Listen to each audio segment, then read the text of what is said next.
Hello, everyone. Hey, Jerry.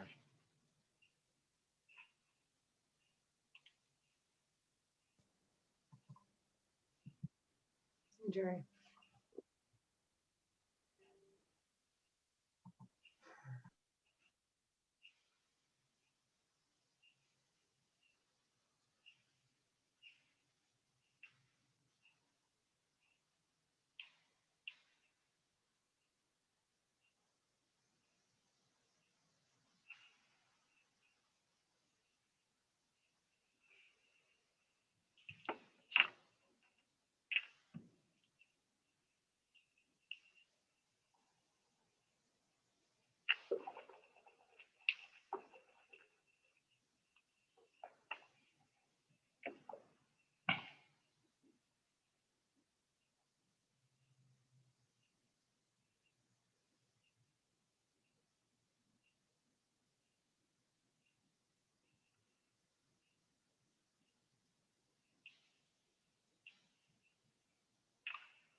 We're just waiting for Kurt to get in, so then I'll get started.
How do I join?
Sorry, Kurt's having trouble connecting. I just resent the link. Hopefully he can get in shortly.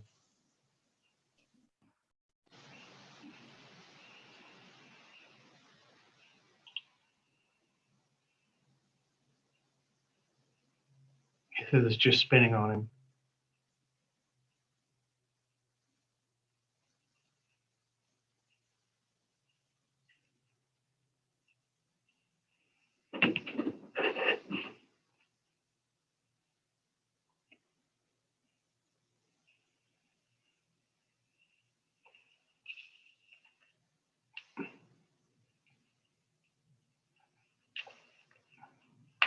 Maybe I'll get him to try a different browser.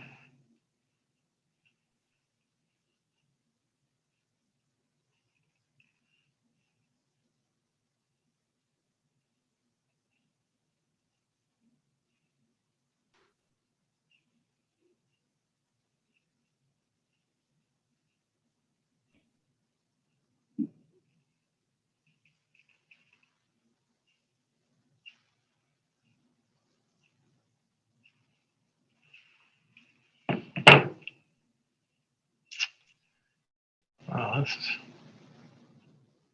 I mean, Polly's couldn't get in, and she's not a, I mean, all of you can get in, so we know it's working. I'm here.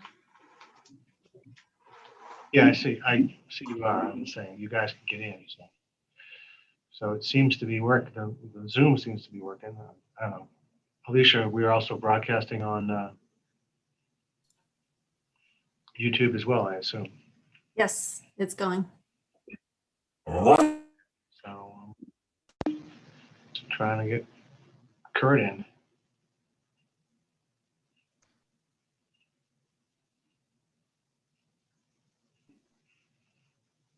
I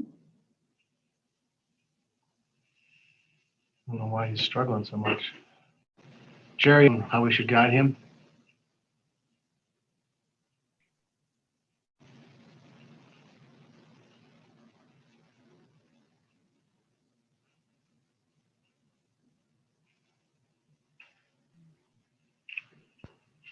Sorry, what did you say something to me? Yeah, if am I being heard, first of all? And Yes. second of all, if so, any thoughts on how we can guide Kurt? I mean, he's sinning. Well, I assume he's using the correct link.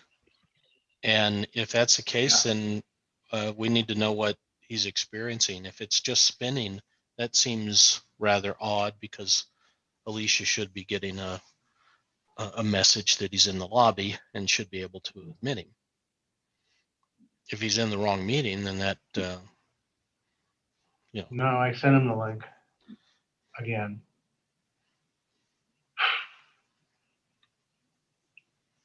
It's pretty awkward, but okay.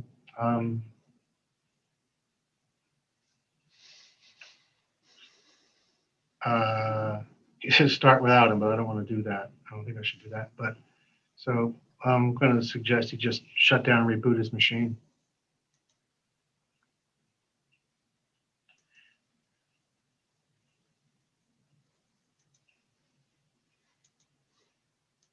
He's probably been on 10 Zooms today.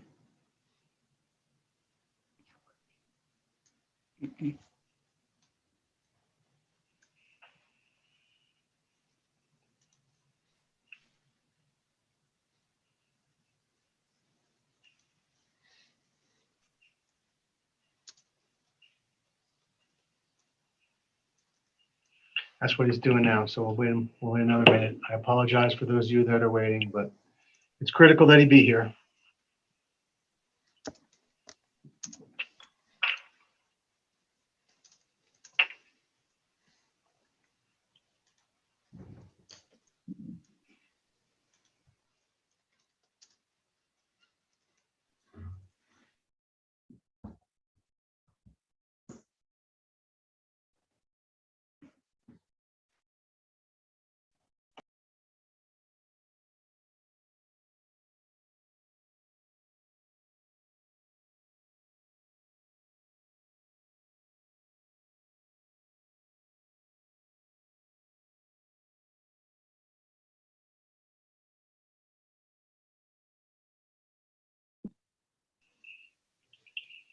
There he is. No. Sorry, Kurt. When all else fails, shut down and reboot. That's what I unfortunately had to do. Sorry about that, Okay. guys. No problem. We got you now. Good evening, everyone. This is the Hideout Utah Public Information presentation of May 12th, 2021. Because there is a quorum of council members here, I'm calling it to the meeting as a meeting to order and remind everyone that there is no anchor site. It's electronic only, and I'm going to take a roll call so that we have it for the record of the council. So it is May 12th, and I've got Chris. Here. You. Ralph. I'm here. Thank you. Carol. I'm here. Thank you. Jerry. Here. Okay, and I believe Bob is traveling. However, it's still a quorum. Thank you. There's a single agenda item tonight, which is the presentation of the Silver Meadows annexation. So let me kick it off, if you will. We also so hello everyone. Let me get my video on here. I'm sorry.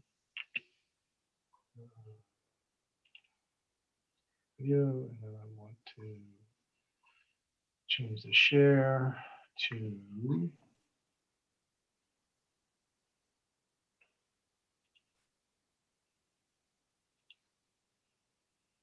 okay. You guys seeing a voter screen? Yes. Yes. Good. Good. All right. So I request that everybody else be on mute except for Kurt and myself at the moment. Thank you. So good evening, everyone. I'm Phil Rubin. I'm the mayor of Hideout. I'm here tonight with Kurt Shadle, who's a former council member. He's a friend of Hideout and a referendum sponsor. A referendum is a pretty powerful tool for citizen rights. It allows citizens who may not agree with a decision their elected officials made to formally weigh in on that decision through the power of vote. The proposed annexation is a complex issue. I personally believe it brings great value to the community, but others may not feel that way. That we're not all aligned is not a bad thing. In fact, it's pretty common for complex issues. We all benefit when we share perspectives. It's how to learn and grow. In the case of this annexation, the registered voters in Hideout will get to decide. That's our democratic process at work. The referendum vote works like this. Hideout registered voters will have the opportunity to vote on whether they want the annexation of the Silver Meadows parcel off of Richardson Flat Roads to proceed. The vote process is a mail-in ballot. Ballots will be mailed out the week of June 1st to all active registered voters of Hideout. While there's only one proposition on the ballot for Hideout, it is listed as Proposition 3. So you must be a registered voter with a Hideout physical address in order to vote. If you live in Hideout and have not made Hideout your primary address, you will need to do so in order to register and vote on the referendum. Voters can check their registration status and sign up to register to vote on the Utah voter registration website that's showing on your screen right now. Because I think it is. It is. Voter registration deadline is June 11th at 5 p.m. with the Wasatch County Clerk. Okay, June 11th at 5 p.m. If you miss the registration deadline, voters can do a provisional ballot on June 22nd by coming into the town hall, presenting your photo ID and proof of residency. So that besides your driver's license, it would be a utility bill, paycheck, lease agreement, those kinds of things. You must come to the office before 8 p.m. on June 22nd. Ballots can be mailed back or dropped off at the town hall up until June 22nd at 8 p.m. Mailed ballots must be postmarked by June 21st, 2021. If you do not receive a ballot in the mail, please contact town clerk. and the clerk's phone number is on the website. At the bottom of the screen, you can see Town Clerk Alicia and the phone number there. I think you're seeing this town website now, right? Yes.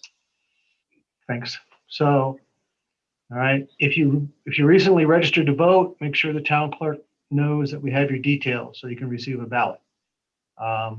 We are checking the voter registration sheet daily, from June up until June 1st week, and then afterwards to make sure that you get a ballot. If you are away from Hideout and you want to vote, okay, you have to contact the town clerk to make arrangements to receive a ballot. Ballots cannot be forwarded by the post office. Right, so whatever your mailing address is, that's where the ballot's going. And if you're not here to pick up your mail, they will not forward it. All right, the ballot return envelope must be signed. Unsigned envelopes will not be counted. That's the law. All right, so after you close the envelope, on the back of the envelope, there's a signature page that says, or signature line that says sign your ballot. Okay.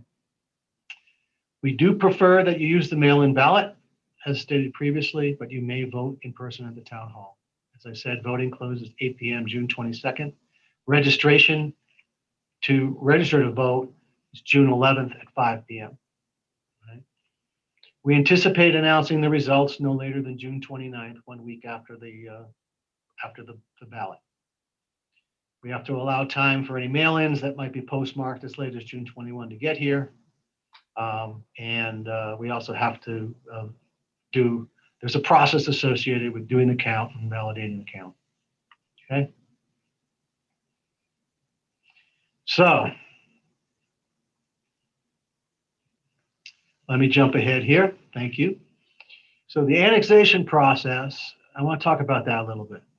In early 2019, the town of Hideout updated its general plan to reflect the latest desires of the community. Multiple meetings were held, a survey was issued, and input from nearly 100 residents was captured to create that plan.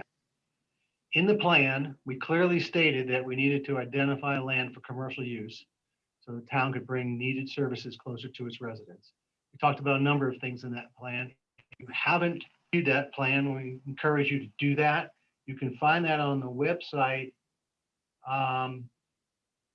in the key documents section up here in the right-hand corner. There'll be a link to the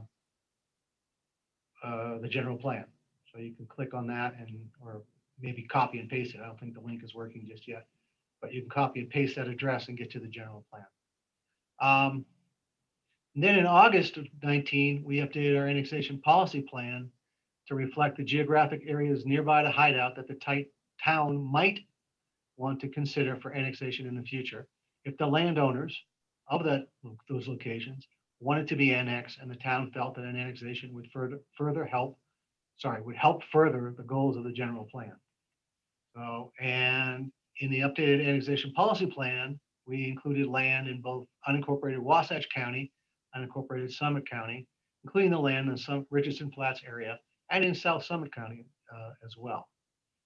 You can find that also in the key documents, and that map is in the annexation policy plan. It looks like that.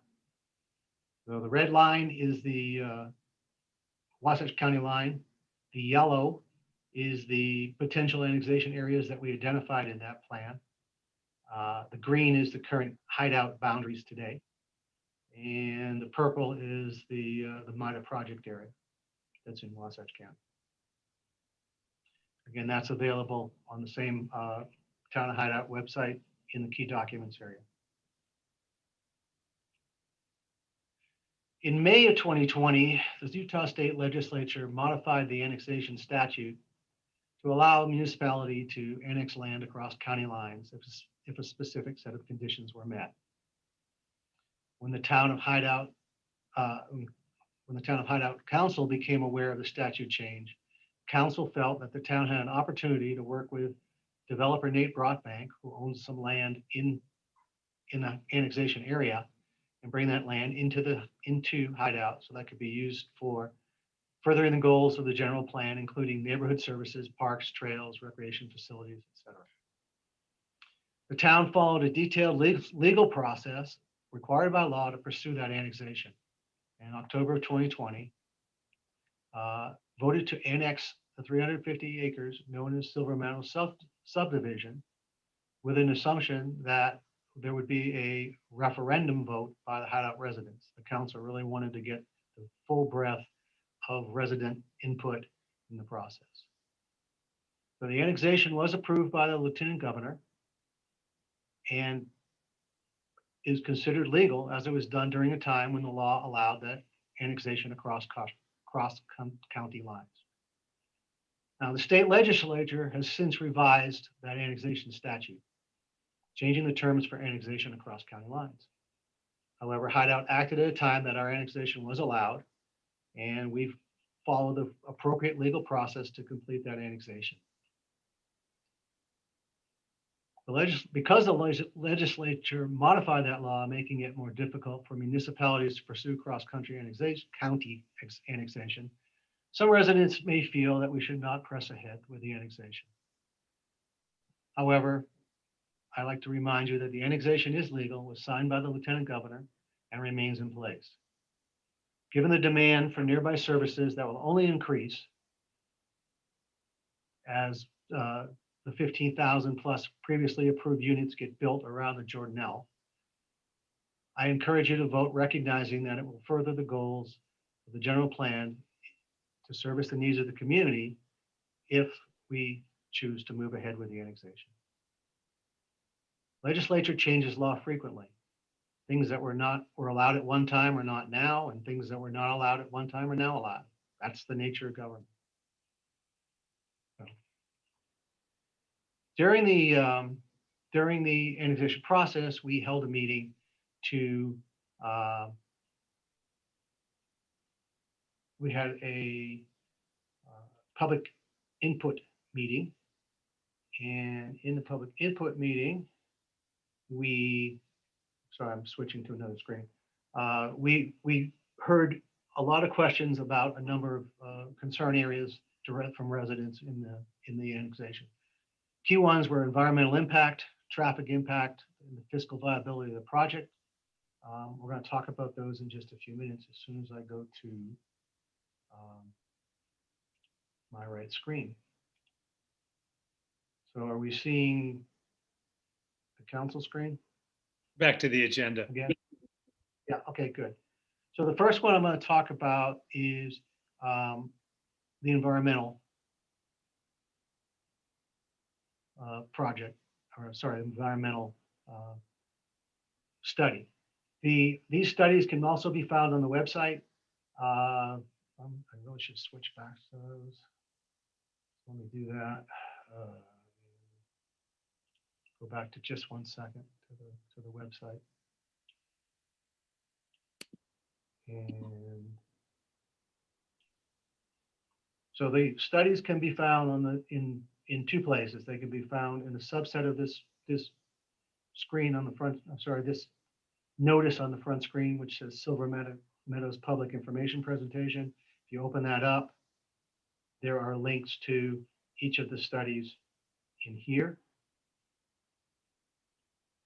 Or you can go to, in the View More section of News and Notices, and scroll down, you will find the various studies in, like the environmental one here. All right. Just want to make sure everybody knows where they are and have a chance to be able to get to them. They have only been up for a couple of days because we've only gotten these preliminary studies within the last few days. So I know that many of you are going to want to look at them and have questions about them. And we'll talk about how we're going to deal with those questions a little bit later.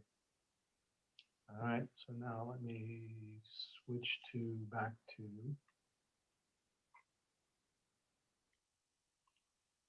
going.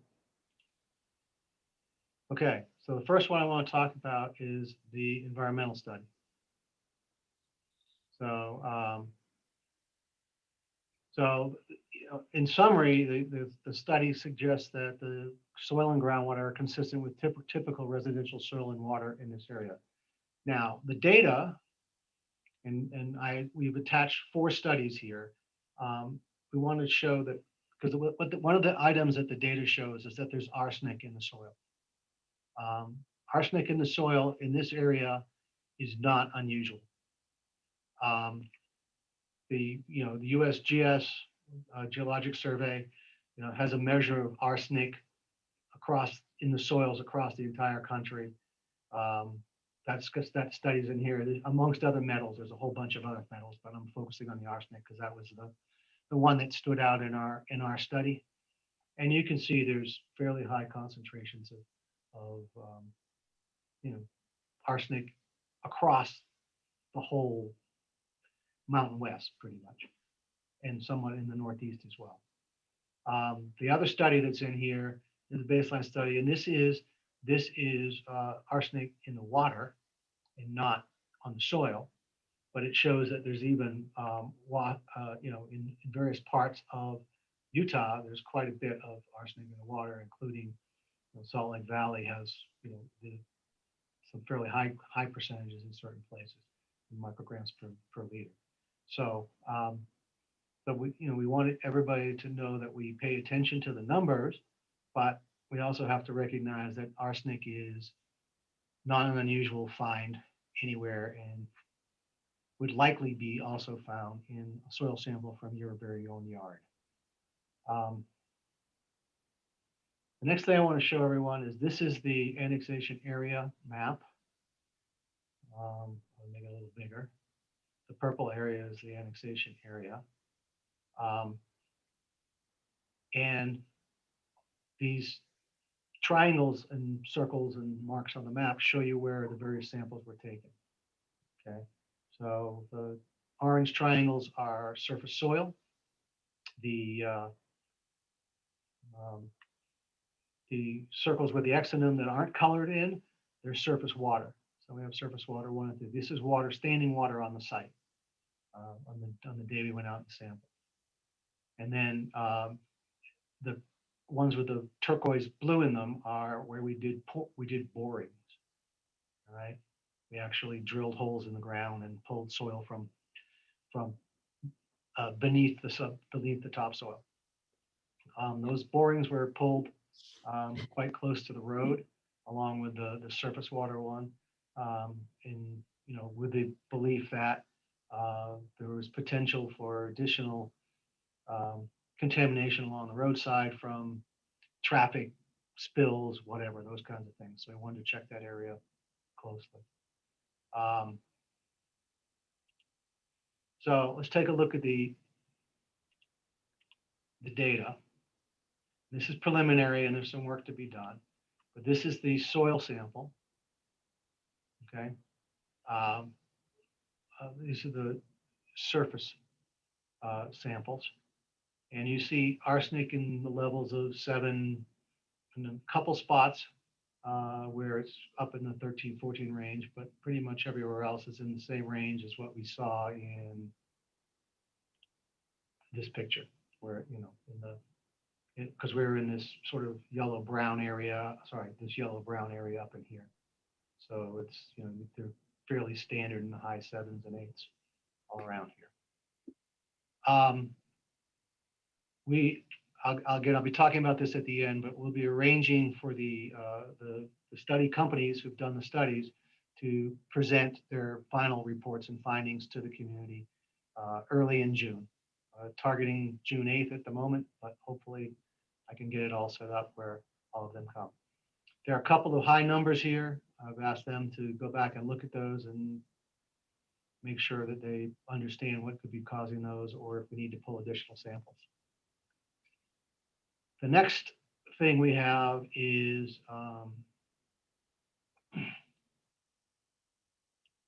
surface water. And again, what causes these to be red are that there are criteria for a sort of a benchmark for these materials that are either used by the Utah Human Health and Services, or they have another organization. Again, I'm not the technical guy. We'll have the guys talk to us about that. And these two elements were found slightly above these numbers in this area. So antimony and arsenic. Again, and that was only on a surface, one of the surface water samples. The other two were well within range. The third one is the groundwater analysis, and the groundwater is well below the targets or below the targets. In fact, in many cases, well below the targets or the standards for all of groundwater. So the groundwater is quite good here. So that's a good sign. So again, there's going to be a whole write-up with these numbers. I've just pulled the data when they write it up and talk to us. I've also provided in those links on the homepage or on the web page the actual links to the company, so you can see that we used quite well-known and respected companies in the commissioning of these studies. The second study we did was traffic impact. We used a company called Fair and Piers to evaluate the impact on traffic the development would have on the surrounding roads. The model suggests that the traffic increase from the new development is well within reason once the Browns Canyon, SR 248, and Richardson Flats, Kearns Boulevard intersections are lighted, which are proposed. In addition to the benefit of having lighted crossings there, which we all believe Richardson Flats, Browns Canyon should be lighted right now. It's a dangerous intersection. That will also have, with those lighted intersections, we'll have a safe pedestrian crossing as well because it'll have crosswalks. So again, there's a big report here. There's 70 pages. I'm not going to go through all 70, but I've got up on the screen their recommended mitigations, which basically with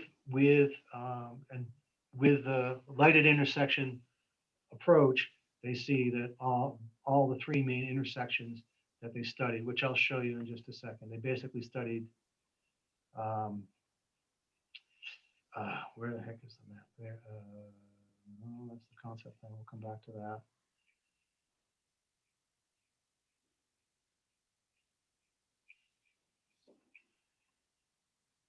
So here we go. They studied the three intersections. This is Richardson Flat Road and Kearns, number one. Number two is the intersection where the Jordanelle Parkway joins Richardson Flat Road. And number three is the intersection at Richardson Flat Road and 248 across from Browns Canyon. I have asked them to add a fourth intersection, although it doesn't exist today, which is a direct road off of SR 248. And they're working on that now. And we'll have that again in early June, so we can share that with you as well. The consultants are convinced that a direct entrance off of SR 248 would reduce the traffic demand on these other intersections tremendously. And so we'll have that shown. Although that road doesn't exist yet, the developer and is working on that with UDOT right now to get that, get their agreement to get that in if the annexation proceeds. Okay.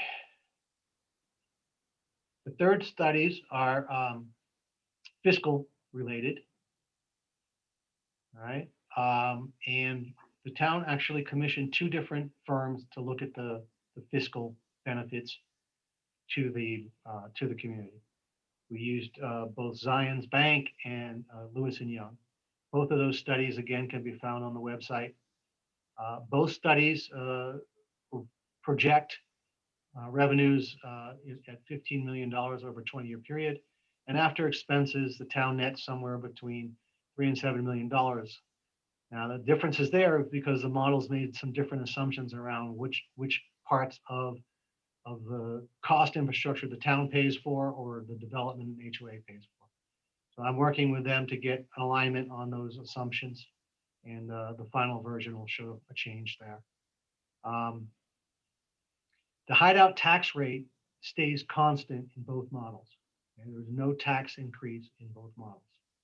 So basically flat tax as the tax rate that exists today, right, in those models. So people have asked, are my taxes going up because of the annexation? The answer is no. We can generate revenue without raising the tax, specifically due to that annexation. It does not mean there won't be a tax increase in the town of Hideout in the future, with or without the annexation. So in addition to the revenue that comes from the annexation, the town also benefits from a donation of a town hall, a school site, additional parks and trails, space for emergency services and nonprofits, and of course, all the services that come with the build out of the facility. So again, those studies are there for you to read. And again, we'll talk about how to get questions in a minute.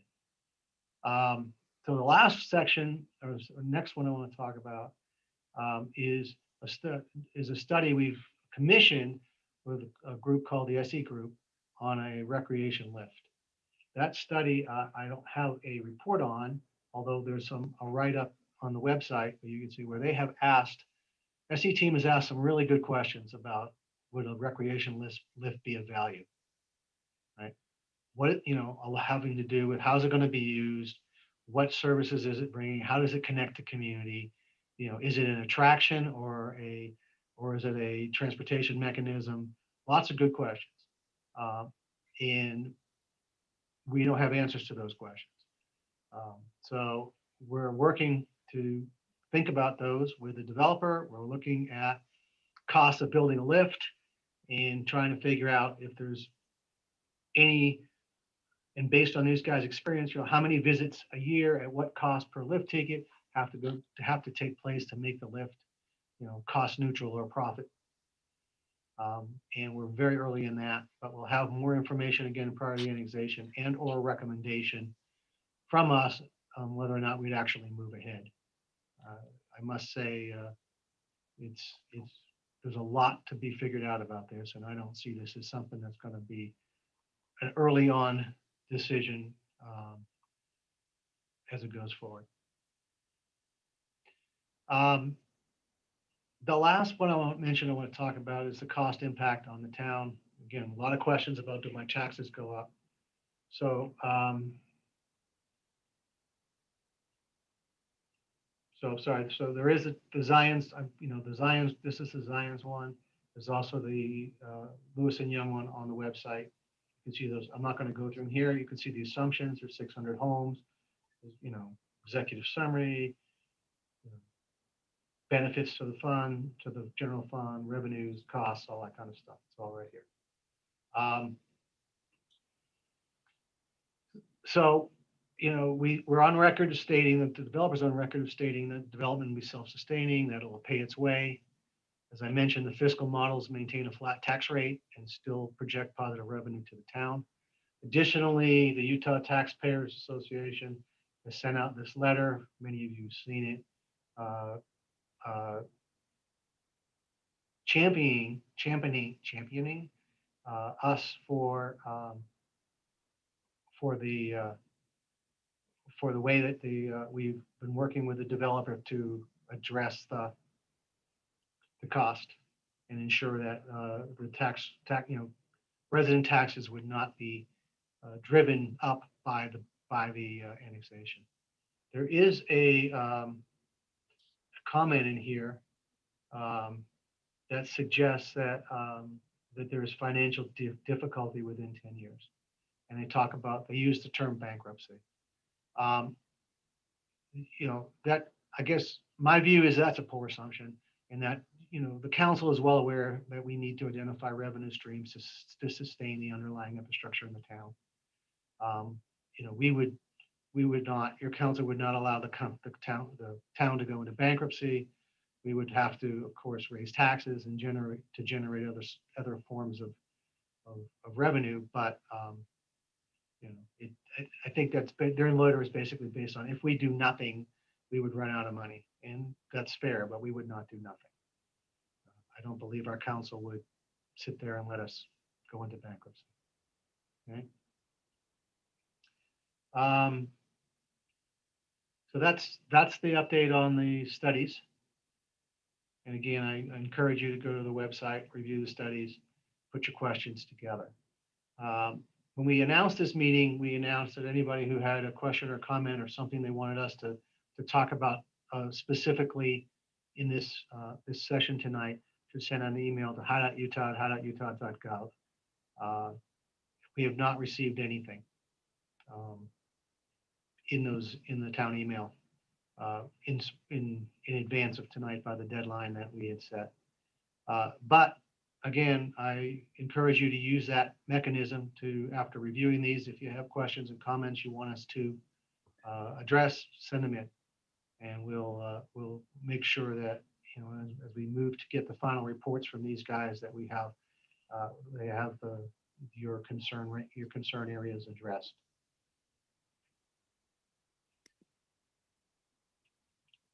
So the next thing I want to talk about is the development. You can find this map in the environmental study. You can find it in the annexation documents. There's a number of places on the website you can find. This is the proposed development, high level. And what I want to talk about is, what are we trying to accomplish in here? So just to sort of orient everyone,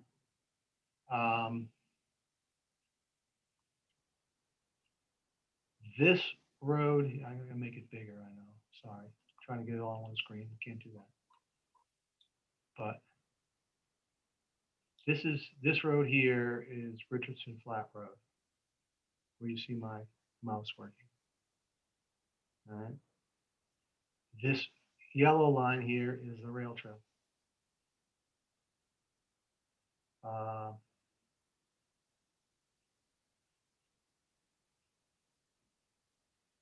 This is a new road, doesn't exist at the moment. Okay. And although it's off the chart, SR 248 is off to the right of the screen.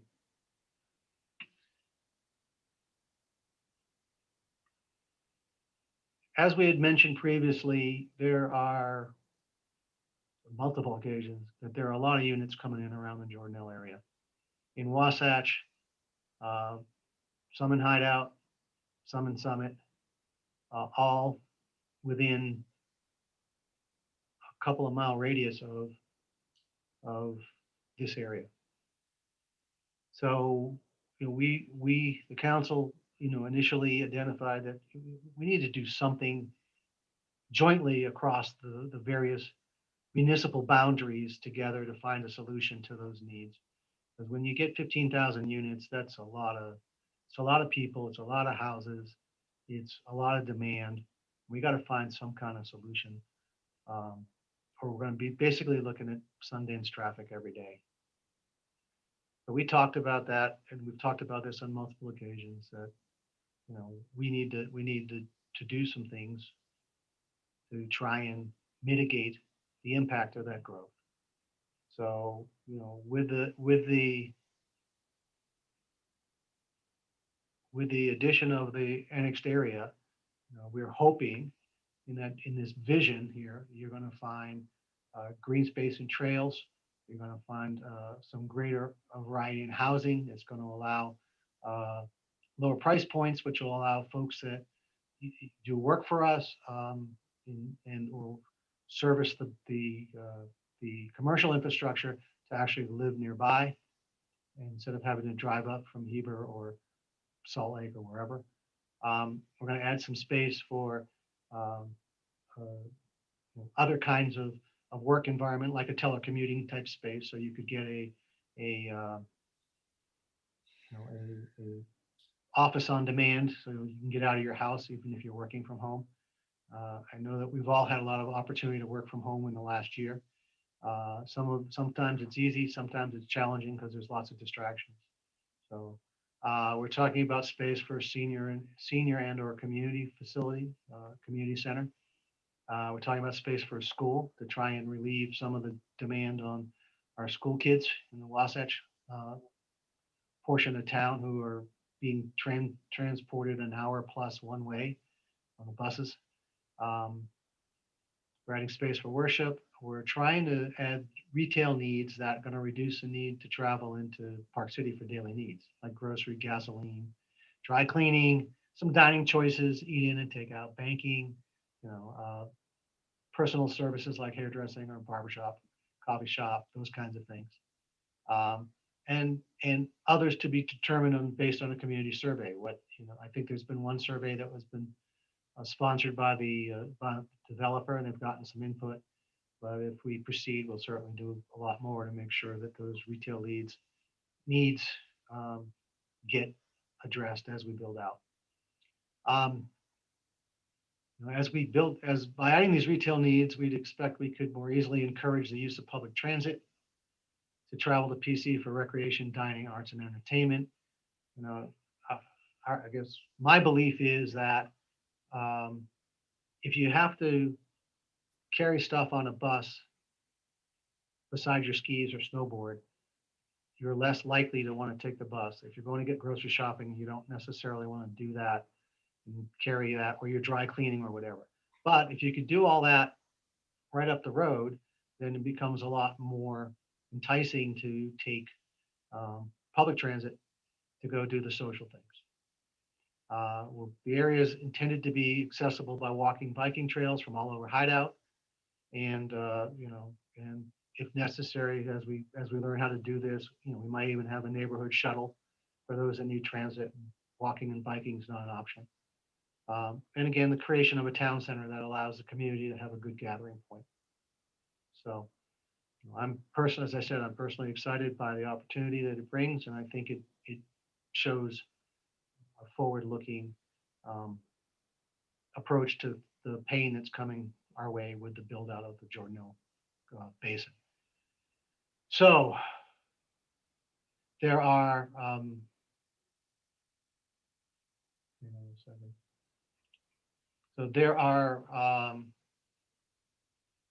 few next steps I want to make people aware of.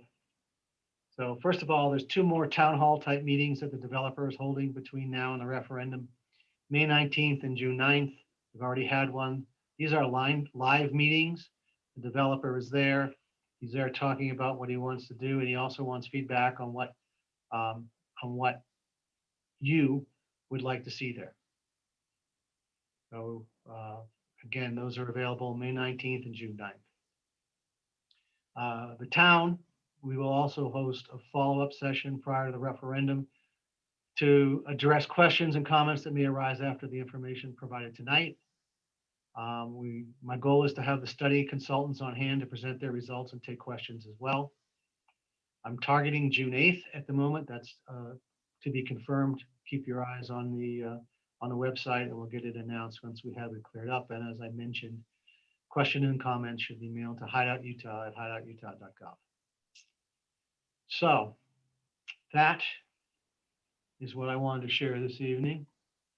And I'm going to stop and turn it over to Kurt, who, as I said, is a good friend of Hideout, former council member and a sponsor of the referendum, and he's got some thoughts he wants to share. So Kurt, I think you're set up to be able to grab the share and go for it.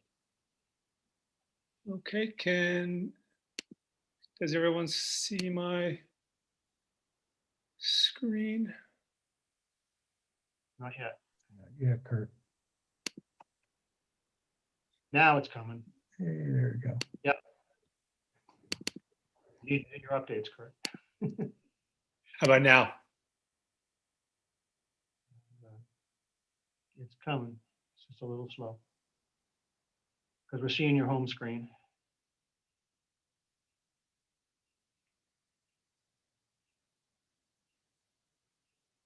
So yeah, I'm still seeing your home screen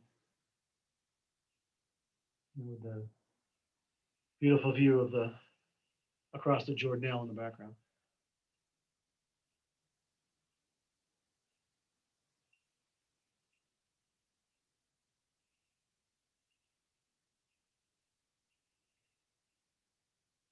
There you go. Now your PowerPoint's up.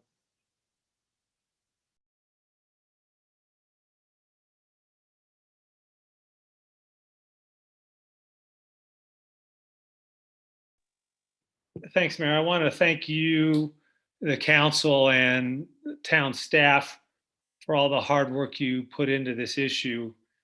I think it's pretty obvious that all of these individuals believe that they're doing what they think is in the best interests of not only our town, but our region.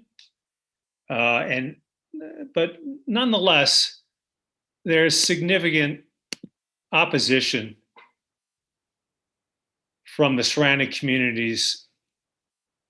Summit County, obviously, who is suing us, Wasatch County, Park City, the surrounding HOAs, and JSSD all have expressed a range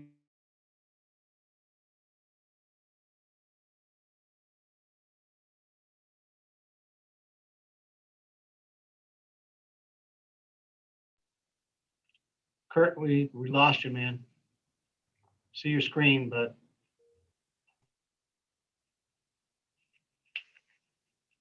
Anybody who's got their video on, if you could turn your video off, that would be helpful. Ralph Carroll, just to reduce the demand on the network, maybe.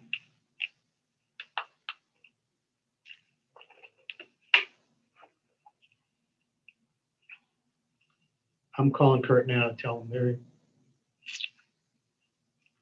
he got knocked off. I didn't do this on purpose, I promise.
Please bear with us, folks. Sorry, clearly there's a technical issue with the connectivity, so.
Mayor, this is Chris Byer. Are you still there? Yes, I'm here. Kurt just sent me the presentation to present and he's dialing in. I'm assuming that's him now. So.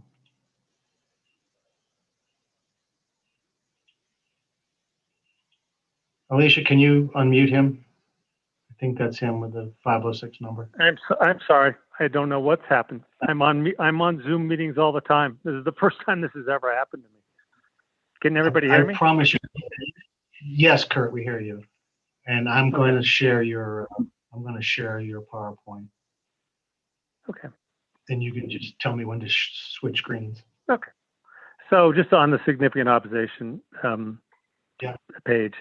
So that frankly for me, and I would expect for a number of people, the state legislature having passed this cross-county annexation and then immediately repealing it once Hideout saw what it saw Hideout was doing, I think sort of speaks volumes to just a general concern in our neighborhoods and at the state level.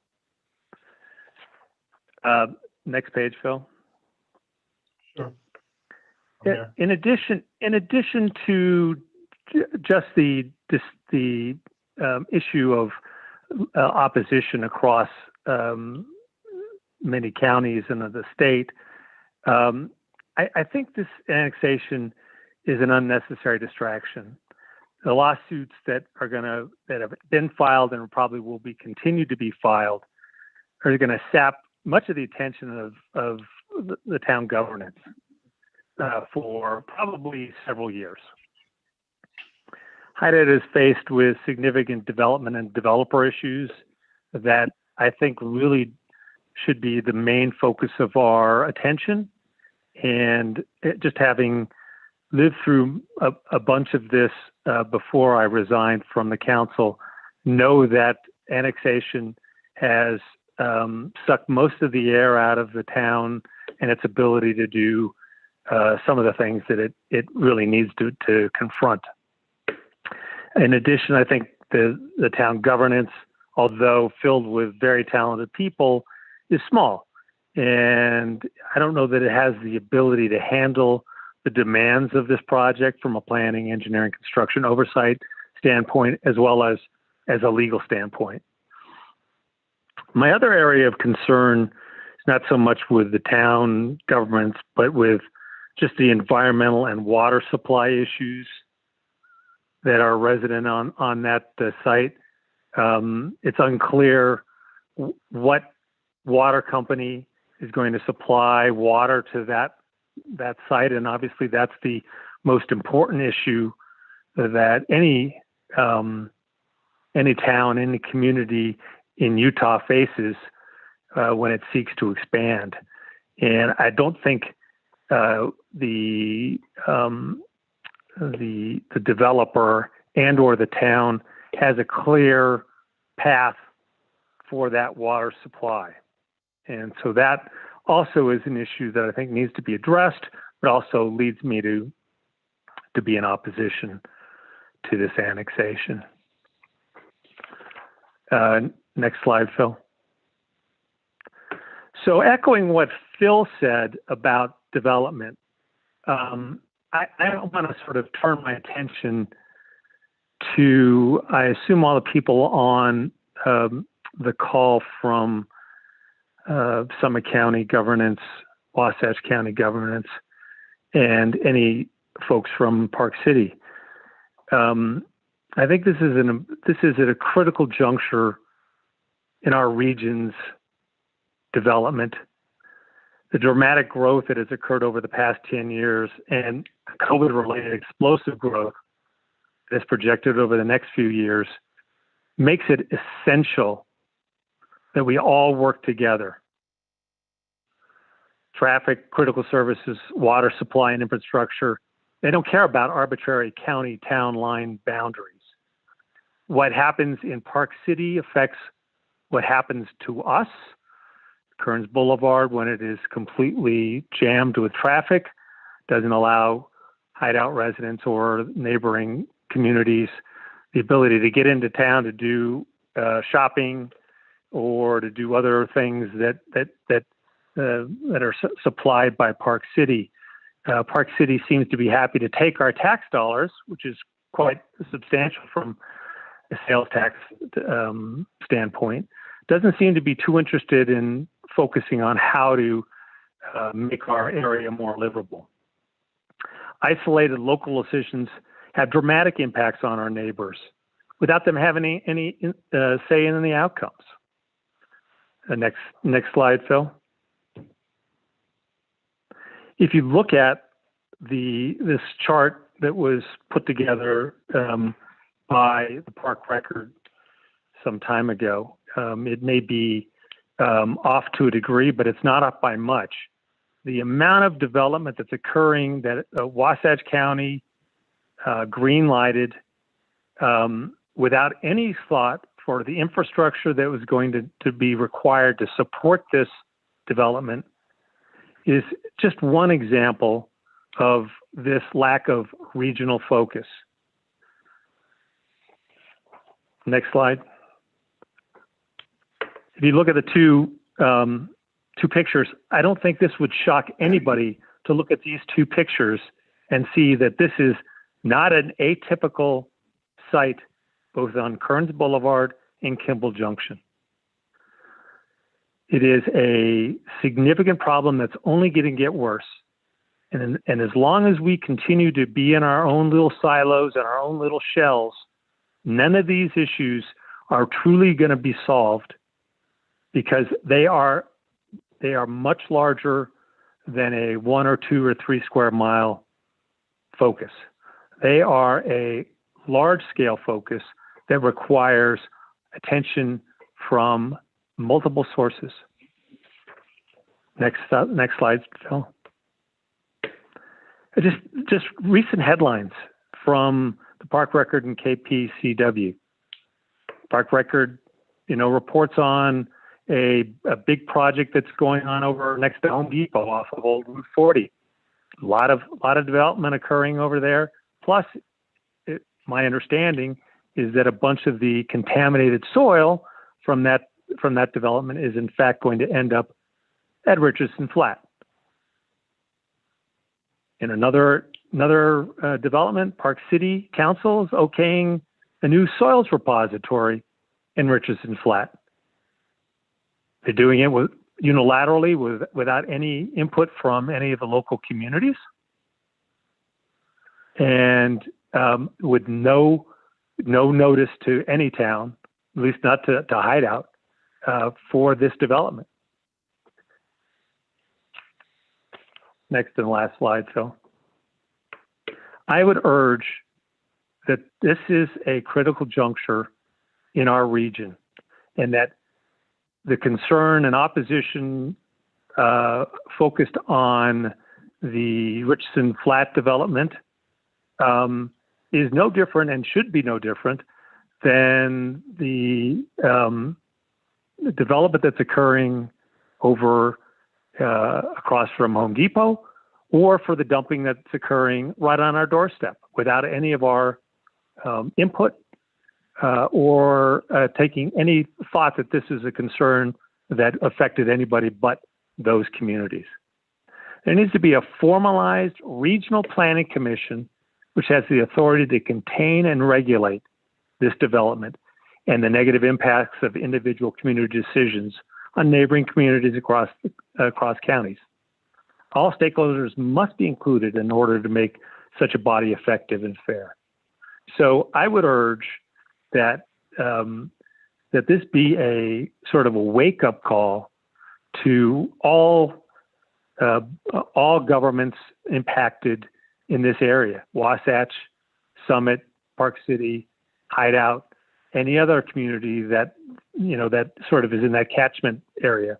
And until we do things on a centralized, regionalized basis, we're never ever going to get in control of what's going on and what's coming down the pike at us, and that includes the annexation in Richardson Flats. That's all I have to say, Phil. Thank you, Kurt. I will echo the end here. I agree that regardless of the outcome, there needs to be a formalized regional planning commission, and there needs to be a broad inclusion of the stakeholders. what we've been doing so far is just not helping solve problems, just creating them. And then also, I think it goes back to this whole issue of thinking that some sort of artificial boundary that was randomly drawn 200 years or 100 years ago it protects each one of these communities from their neighbors, and that they can do what they want in their little regional silos is, I think, a problem that, unless we address it immediately, is going to exacerbate the significant explosive development that's coming down the pike here almost immediately.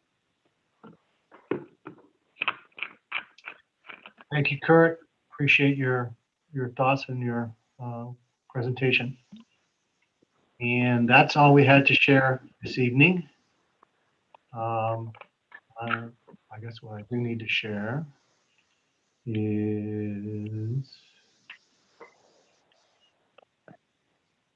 well, I'll close the agenda, but so that is the end of what we're going to talk about tonight. So I'm So, going to.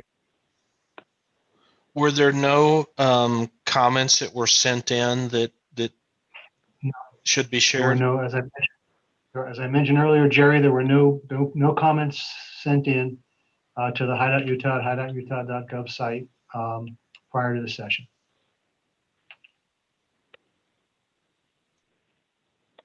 And no one can ask any questions, is that correct, Phil? Mayor? Not tonight, Ralph. We'll have a follow-up. And again, there's an opportunity to send your questions and comments in to Hideout Utah at hideoututah.gov. And we'll cover those in the meeting that I'm looking to schedule in early June.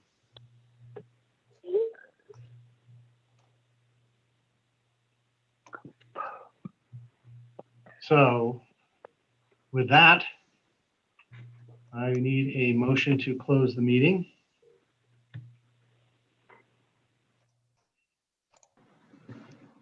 So moved. Thank you, Chris. And I need a second. Second. Thank you, Jerry. All right. All in favor? Aye. Aye. Aye. Okay. All right. Thank you. Thank you all, everyone. Thank you for listening tonight. And again, please make use of the website with all the information that we shared. Good night, everyone, and thank you.